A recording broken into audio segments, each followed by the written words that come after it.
US investment green card. $800,000 must have legally documented money.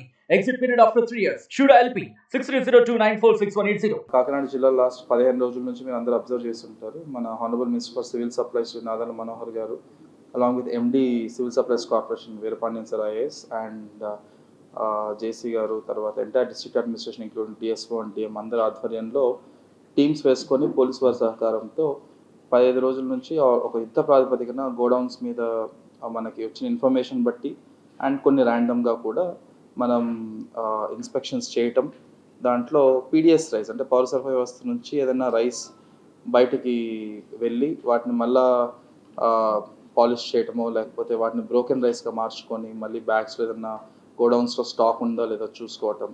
In fact మీరు న్యూస్లో కూడా every time it is coming also. So ప్రతిరోజు ఏదో ఒకటి గోడౌన్లో మనం ఇన్స్పెక్షన్ వెళ్ళటం, ఎంతో కొంత అక్కడ దొరకడం, కొన్ని చోట్ల దొరకలేదు, కొన్ని చోట్ల ఎలాంటి ఇష్యూ లేకుండా కూడా మనం వీ హ్యావ్ అబ్జర్వ్డ్. సో ఈ మొత్తం జరుగుతున్న నేపథ్యంలో ఒకసారి డిస్ట్రిక్ట్ అడ్మినిస్ట్రేషన్ వైపు నుంచి కూడా లాస్ట్ 5 రోజుల్లో ఏం జరిగింది అండ్ దాని అవుట్కమ్ ఏంటి, అంటే అది చేసిన తర్వాత మనం ఇప్పుడు what did we find out అనే దాని గురించి ఒకసారి అందరికీ క్లియర్గా ఒకసారి చెప్దామన్న ఉద్దేశంతో ఈ మీటింగ్ పెట్టడం జరిగింది. మొట్టమొదటిగా మనం I want to start with saying almost 119 mills, almost 70 దాకా పెద్ద గోడౌన్స్ ఉన్నాయి మన జిల్లాలో, అంటే కాకినాడ కొత్త జిల్లాలో. ఈ 119 మిల్స్లో మోరలెస్ అన్ని రా రైస్, అంటే ఎక్సెప్ట్ 17-18 తప్పితే రెస్ట్ ఎవ్రీథింగ్ ఆపరేట్స్ ఆన్ రా రైస్, మిగతావి బాయిల్డ్ రైస్ ఇలాంటివి ఉన్నాయి. సో ఎవ్రీ మిల్కి సంబంధించి వాళ్ళకు ఉన్న రిజిస్టర్స్ కానీ, వాళ్ళకు ఉన్న స్టాక్స్ కానీ, వాళ్ళు ఇవ్వాల్సిన సిఎంఆర్ సంబంధించిన డేటా కానీ ఎవ్రీథింగ్ మనకి ఏ టైంకి ఆ టైంకి తీసుకుంటూ ఉండి ఇన్స్పెక్షన్ జరుగుతూ ఉండుంటే మనకి ఇలాంటి లార్జ్ స్టాక్స్ అంటే ఇంత హ్యూజ్ క్వాంటిటీస్లో మనం సీజ్ చేయాల్సిన అవసరం ఉండేది కాదేమో. బట్ అన్ఫార్చునేట్లీ కొన్ని కారణాల వల్ల మనం అవి కంటిన్యూస్గా మానిటర్ చేయలేని పరిస్థితిలో, అది సిబ్బంది కొరత అవ్వచ్చు, రకరకాల కారణాల వల్ల అవ్వచ్చు.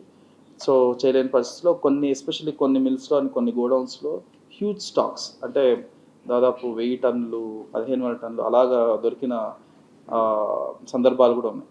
సో అలాంటి గోడౌన్స్ని తర్వాత ఈచ్ మిల్ని నిశ్చితంగా పరిశీలించడానికి కొంత టైం పట్టింది మనకు లాస్ట్ 5 రోజులు, అంటే ఆల్మోస్ట్ ఐ థింక్ ఫస్ట్న వచ్చింది sir 27th. So almost 15 days నా. సో 27th వచ్చిన తర్వాత మన ఈచ్ గోడౌన్లో, ఫర్ ఎగ్జాంపుల్ ఒక పెద్ద గోడౌన్లో 3 ఎక్స్పోర్టర్స్ ఉండి ఆల్మోస్ట్ ఒక 10 కంపార్ట్మెంట్స్ ఉంటే ఎవ్రీ కంపార్ట్మెంట్ వెళ్ళాల్సిందే. ఎవ్రీ కంపార్ట్మెంట్ సంబంధించి ఒక 4 sites 5 sites వాటిలో శాంపిల్స్ తీసుకోవాలి. శాంపిల్స్ అక్కడ ఆన్ స్పాట్ టెస్ట్ చేసేది కాకుండా మళ్ళీ మనం ల్యాబ్కి పంపించాలి.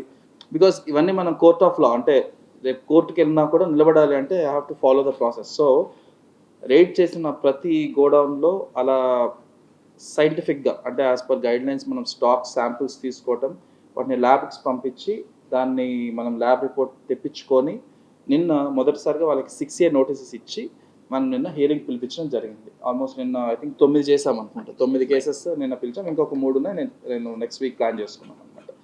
సో ఈ 15 రోజుల్లో మనం చేయగలిగిన ఎఫర్ట్కి నిన్న వాళ్ళ వైపు నుంచి, అంటే అటువైపు నుంచి, అంటే గోడౌన్స్ వైపు నుంచి కానీ, మిల్లర్స్ వైపు నుంచి కానీ, ఎక్స్పోర్టర్స్ వైపు నుంచి కానీ అన్ని రకాలు ఉన్నారు ఆ కేసెస్ పెట్టిన వాళ్ళలో.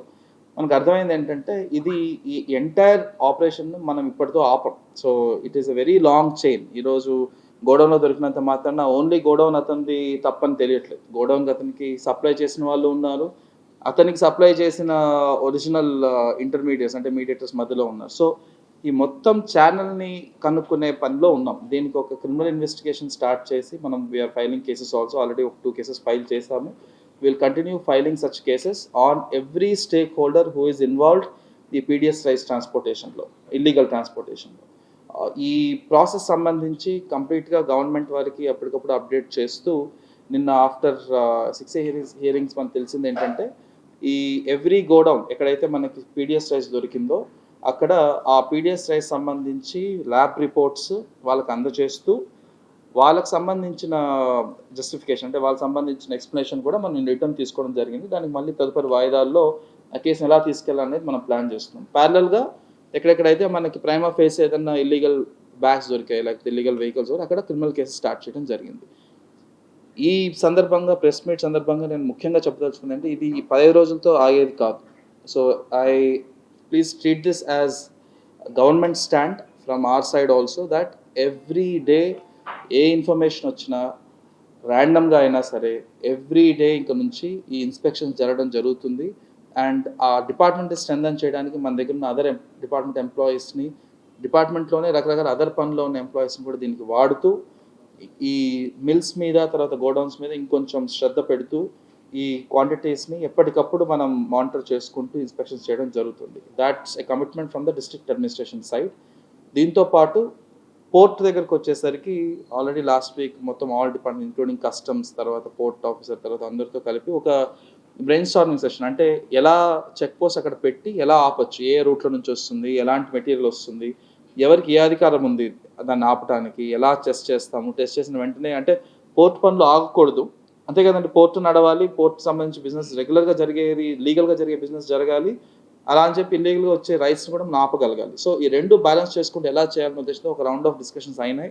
సో ఈచ్ డిపార్ట్మెంట్కి కొంత వర్క్ చెప్పడం జరిగింది, ఇది ఎలా చేస్తాం అనేది మీరు ప్లాన్ చేసుకుని రండి అని చెప్పి.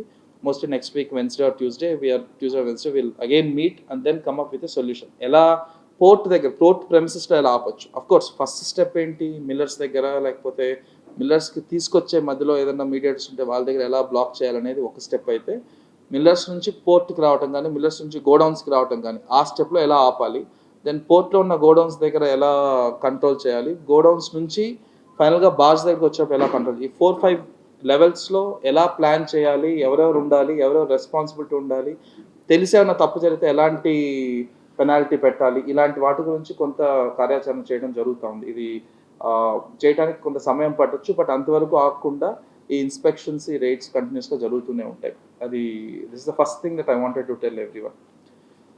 కమింగ్ టు యాక్చువల్ డేటాకి వచ్చేసరికి, నిన్నటికి మనం 13 గోడౌన్స్లో, అంటే ఈ 13 లార్జ్ గోడౌన్స్, అంటే చిన్న చిన్న గోడౌన్స్ కొన్ని ఇన్ఫర్మేషన్ వచ్చినాయి, దాంట్లో మనం వెళ్తున్నాం, దాంట్లో పెద్ద ఉండట్లేదు పెద్ద స్టాక్ కూడా, బట్ లార్జ్ గోడౌన్స్ 13లో ఆల్మోస్ట్ 51,427 టన్నులు, మెట్రిక్ టన్స్, 51,427 మెట్రిక్ టన్స్.